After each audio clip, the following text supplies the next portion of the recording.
No,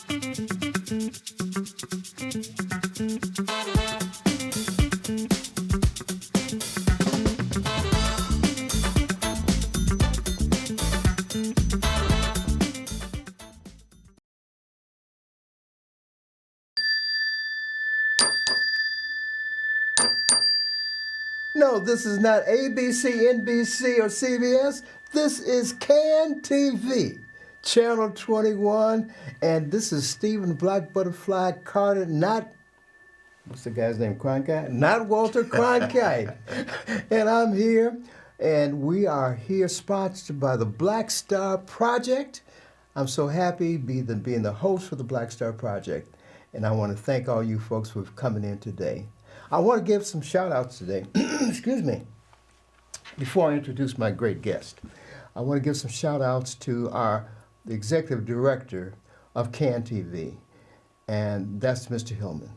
Mr. Darius Hillman, who has been so welcoming for not-for-profit organizations like the Black Star Project to be able to take their message to the communities and for us the opportunity to bring messages from the community to our TV audience. I want to also give tribute to the late Philip Jackson, who is the founder of the Black Star Project, and that is continued by Gloria Smith, the executive director of the Black Star Project. Can I give a shout out also to the studio producers, the engineers, that is Imani Payne and also Rocio. Thank you for doing all that you do for us over the years. And my associate producers, Dr. Mike Washington and Mr. Ellis Taylor, thank you for being with us and doing all that you do for us. I would be remiss if I did not stop a minute. Let me have this little portion to give tribute to the late Jesse Jackson, who has been such an inspiration for all of Chicago. And I want to give honor to him, who was a mentor in a way to me, that I was allowed to be one of the paid staff in his 1988 campaign for president. And that was such an honor to be able to work for him in his behalf and identifying delegates at the 1988 Democratic Convention in Chicago. So my condolences to the family, to Jonathan and Jesse Jr. and the rest of the family. Our love goes out to you, and love, I'm sure, from our guest and the audience too. Here with me today is Cleophus. This is Cleophus Lee. Cleophus James Lee. Yes, sir, James. And happens to be, it's something special about him. I'm going to do this. Watch out. That's right. You know where he comes from. He's basic. He's part of the HBCU community in Divine Nine Alpha Phi Alpha at Dillard University. Yes, sir. Where my daughter graduated from, and he is a happy alumnus of Dillard University and all that's special to HBCU. Yes. Cleophus, thank you for being with us today. Thank you so much for having me today. You are the president and CEO of what's the organization, if I want to get the correct thing, because there's another, the Monumental Baptist Church? Monumental Community Development Corporation. Okay, but you're stationed at Monumental? Yes. Okay. We are housed in the Monumental Baptist Church, birthed out of Monumental Baptist Church. And if I could, real quick, you can. In keeping with showing respect to the Reverend Jesse Jackson, historically, when he was launching the Rainbow Push Coalition, had some of his early meetings at Monumental Baptist Church. At the time, Dr. D.E. King was the pastor. Yeah. And, we're proud to be a part of the history of Operation Push, as well as proud of having the connection to the Reverend Jesse Jackson and the great work that he did and the legacy that he is leaving behind. And my connection goes back.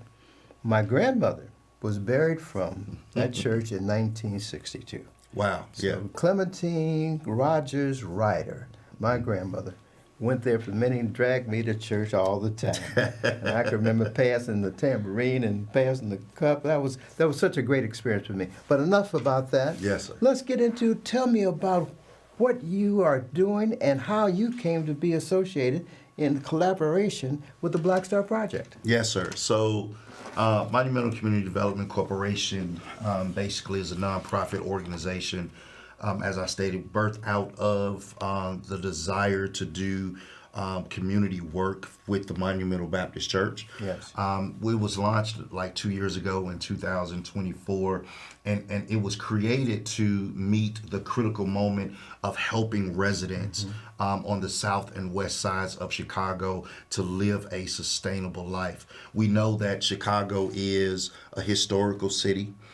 We know that unfortunately, there is a lot of economic disparity within Chicago, and we just felt that there were some things that we could do from a holistic approach to really help residents of Chicago to live the kind of lives that they want to live. And you do that fine balancing act of going between West Side and South Side, Yes, sir. and keeping all of them happy and engaged. Well, absolutely. So here's the thing, and we know absolutely there's some tension between the two.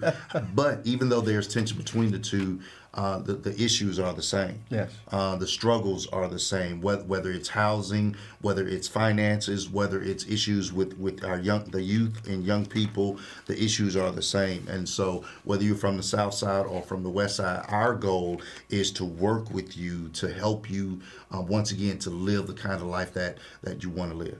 Tell our audience, I know that you talk about 3 pillars. Yes, sir. That is your programs, your emphasis, your outreach is based upon. Give our audience a little idea about these 3 pillars, and then we're going to go into some of the specific initiatives, all right? Yeah. Okay. Thank you so much for that. So the 3 pillars that are interconnected in the work that we do is family health and wellness, community and economic development, Okay. and environmental and energy justice. You got to spend some time on that one because I wasn't sure about what that meant, environmental justice. Yeah. Maybe can you start from that point? Yep, we can start there. So, Okay. so one of the things that we know is the Black and Brown communities are there are high disparities when it comes to environmental issues, and so when we talk about environmental issues, we're talking about asthma, we're talking about air quality, we're talking about foods, right?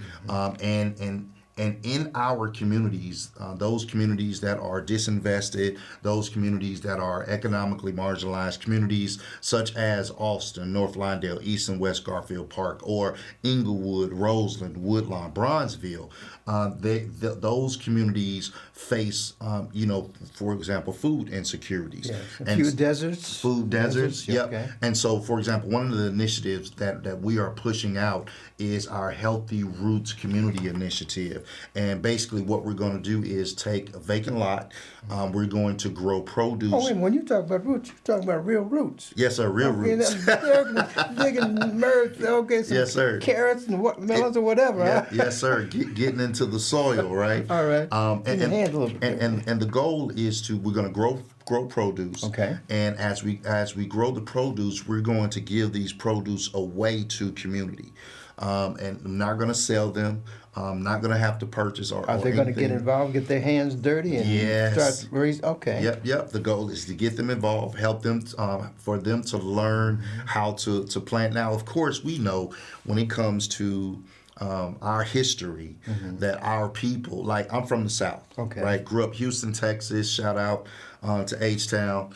And my grandfather and my grandmother, both, my paternal grandfather, maternal grandmother, both had gardens in the Okay. backyard. They grew their own food. That's right in the city of Houston. Right in the city of Houston. Okay. And we know that there are a lot of individuals now in Chicago who are growing their own foods. And some of these those vacant lots, isn't that happening in the community too? That they're Yes. doing gardens and things like that? Yes, and so we want to continue to follow that trend Okay. and to hopefully make it explode even more, right? Because once again, when it comes to our health in our community, we know disproportionately African Americans, Black and Brown individuals that we high hypertension, sugar diabetes, Right. cancers.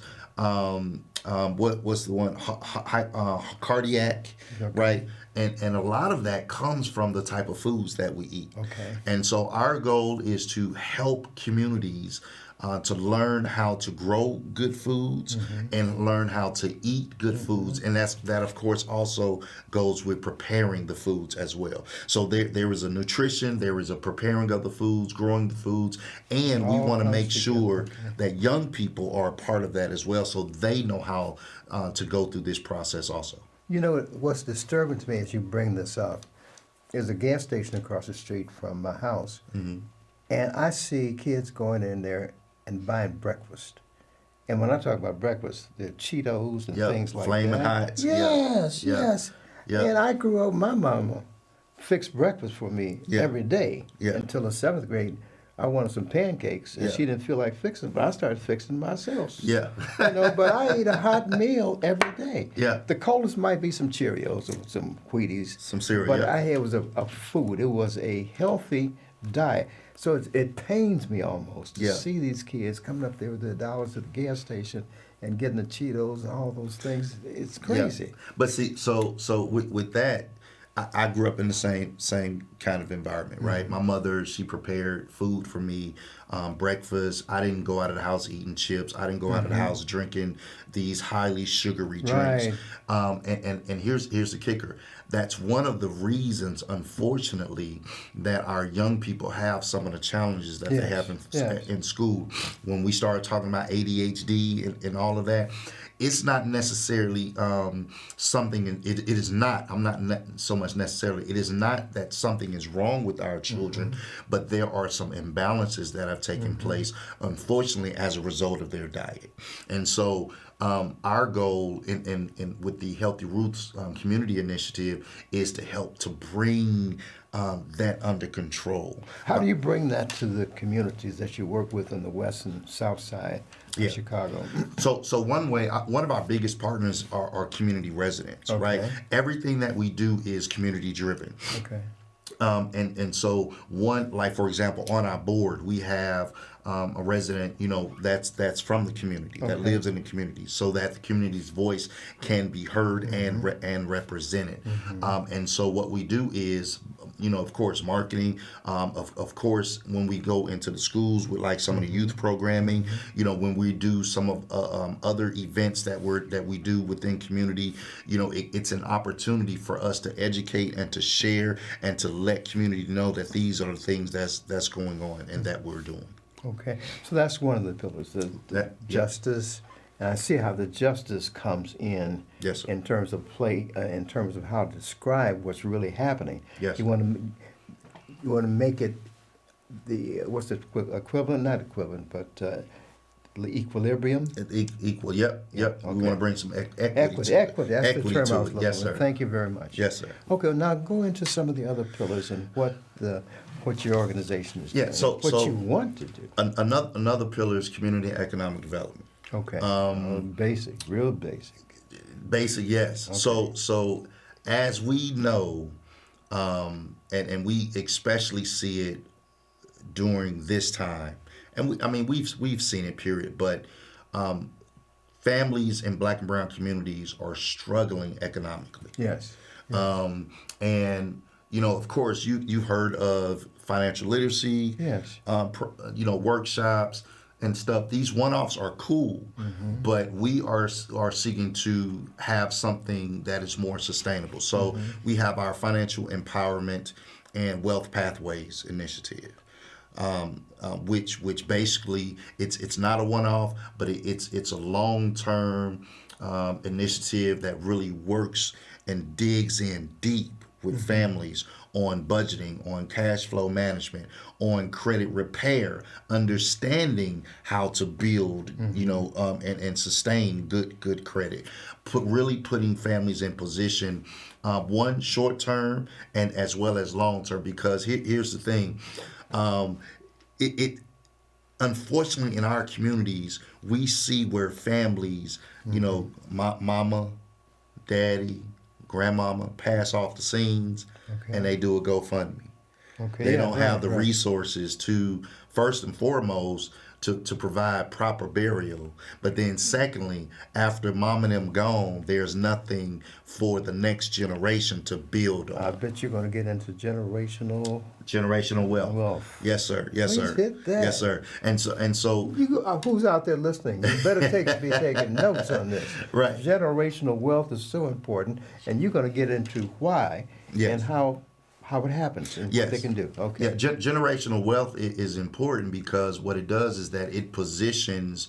Let's say, take myself for example. It positions my children, and my children's children, and my children's children's children to be. I'm gonna use simple terms: comfortable and sustained financially. Sustained, comfortable. Right. That's Right. a good way to put it. Right. And so our goal is to teach families, not just individuals, but to teach families. That includes mama, daddy, and children how to position themselves to be financially sustainable. So Now, now, you're not talking about making rich. You said no, we're not talking about making rich. Okay. So with that, I'm glad go you said ahead. that. Yeah. There's a difference, and hear me out here. listen to this. There is a difference in being rich and being wealthy, right? Okay. Wealthy lasts for generations. Okay. Rich, it's It kind can be of fleeting. dissipated. It can be dissipated very rapidly. Okay. Now, one of the things we have to understand, because as a part of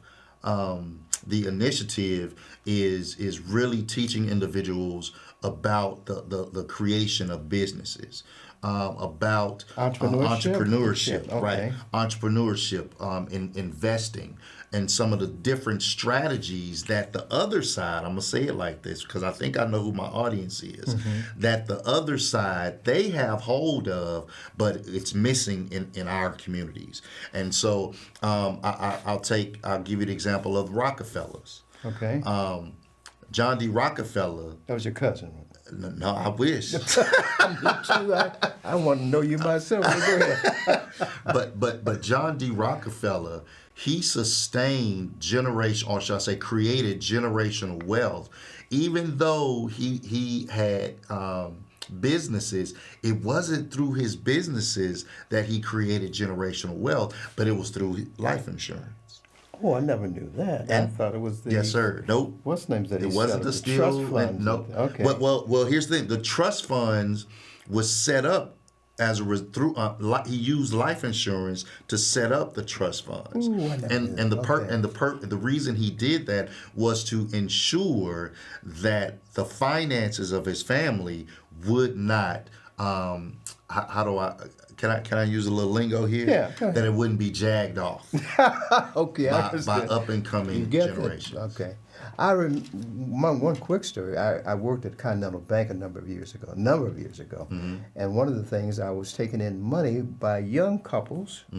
They were Polish, Italian couples. They'd come in, and they'd be opening bank accounts at Continental Bank, and they would have about $2,000 worth of checks that started them and gave them a base. Yeah. And in our community, you might get not a washing machine. You might get some what do you call those things? Some silverware, iron or something. Something that from Polk Brothers that could go into your house, a mix master, etc.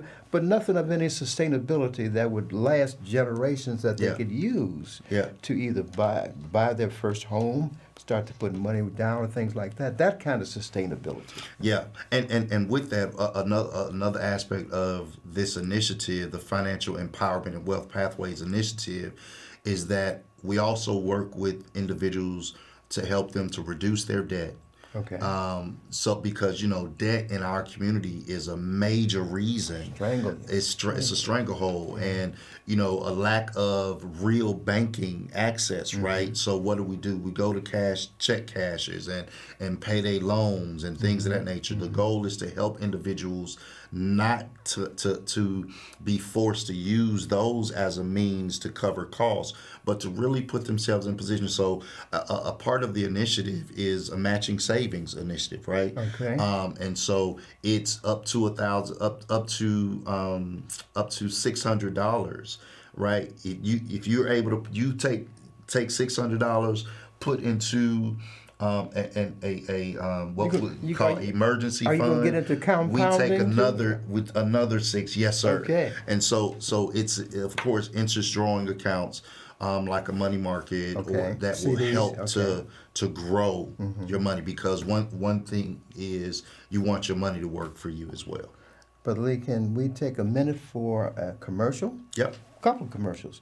One, all you folks who don't have pencil and paper, I always tell you this, get pencil and paper together right now, and you're going to give them some information, our audience. Raise your hand out there. Okay, they got the pencil and paper ready. Tell them how to reach you, how to get information about the things you're doing. So if you would like to learn more about us, of course, you can email me. It's my first name, Cleophus, Cleop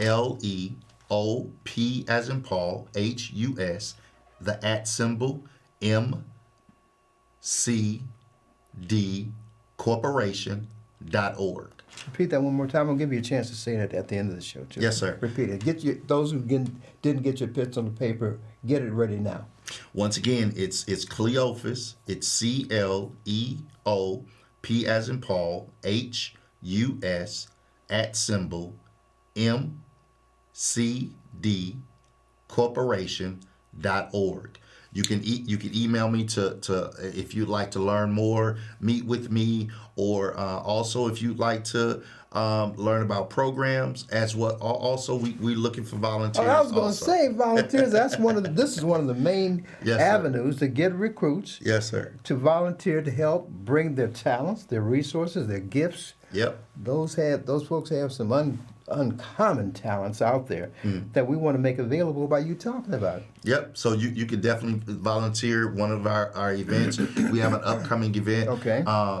It's kind of like our official launch, March 28th. 28th. Location. Okay. Be on the lookout. Information. More to come on that. So save the date, March 28th. Got the date for our launch coming. What do you up. call the launch? You're gonna call it? Got a name for it yet? Don't have a name for it yet. You're gonna get something that's really gonna catch. I'm gonna announce it whenever you get it to me next program. Gotcha. I'm gonna announce. Yep. Yes, sir. Can I take a little time to talk about the Black Star Project? Yes, sir. Hey, Gloria, I hadn't do. forgot. Jesus, no, that you wouldn't let me forget about what we're talking about at the Black Star Project. Let me start with the youth development, the Philip Jackson Youth Development Program for kids 12 to 18, okay? That's going to be, and it's starting on the 27th, Fridays, and it'll go from February 27th to May 9th. It's going to be at the Black Star Project office at 3509, South Martin Luther King Drive. Keep that in mind. That's for 12 to 18-year-olds, okay? Then we've got the Young Black Men of Honor program. This is going to be on Tuesday, starting the 24th, and going through May 5th, and with the graduation on May 8th. And that's a free. Hey, this is free for free. Programs for boys and girls, for boys and young men ages 8 to 18. You write that down. Okay. Next we have the economic disparities and the wealth gap. Chicago Town Hall Conversation, February 28th. Free admission on that, and that's going to be held at 3521 Martin Luther King Drive, Level 2. By the way, if you need to call me, number to call, write this down, 773, repeat that for me. 773 392 9866. 9866. If you want more information about economic disparity, that's some of the things that you talk about and collaborate with our people. Got something coming up real soon. This is something I excelled at. This last year, I had a ball, daddy-daughter dance. Now, my daughter was out of town, but my goddaughter was in town. I took her. I still had some moves from stepping. I busted a few moves on her that she didn't know what to do. But that's going to be on February 21st. That's coming right up. This is free, too. Call the number 773, different number, 773-285-9600. That's for the daddy-daughter dance. Black Star Project, Freedom School, Philip Jackson Freedom School. That's on Saturdays, starting the 23rd and going through to May. That'll be from students kindergarten to 8th grade. Keep this in mind now. Keep that on your program. And last but not least is the Kimberly Lightfoot Saturday University. That's for students 4th to 8th grade. And that starts orientation on the 28th of the month. And that will go in through May also. So keep that in mind. More information. I gave you the phone number. Don't forget it. 773-285-9600. Cleophus. Yes, sir.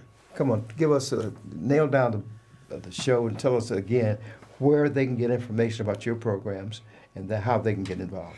Yep, you can email me at Cleophus, CLEOPHUS at mcdcorporation.org. And I just want to say real quick, I want to give a shout out to Black Star Project because they're one of our major partners as well in the work that we're doing. That shows where collaboration. This doesn't have to be at rivals. Yeah. Collaboration, you get a lot more done. That's right. And you've been working with Brother Roundtree. Yep, Michael Roundtree. All yes, right. sir. I know you got a good person. That's to my work friend. With. Yeah, it's good to be a good. Got to be a good friend. All right. Thank you, folks, for being with us today. Can't help but have my frat brother with us. I knew it's going to be some good information that's going to be passed out and things that you can take to the bank, sometimes literally. Yes, sir. But we're going to take it to the bank. Thank you, folks, for being out today, and let's do it. Let's do it.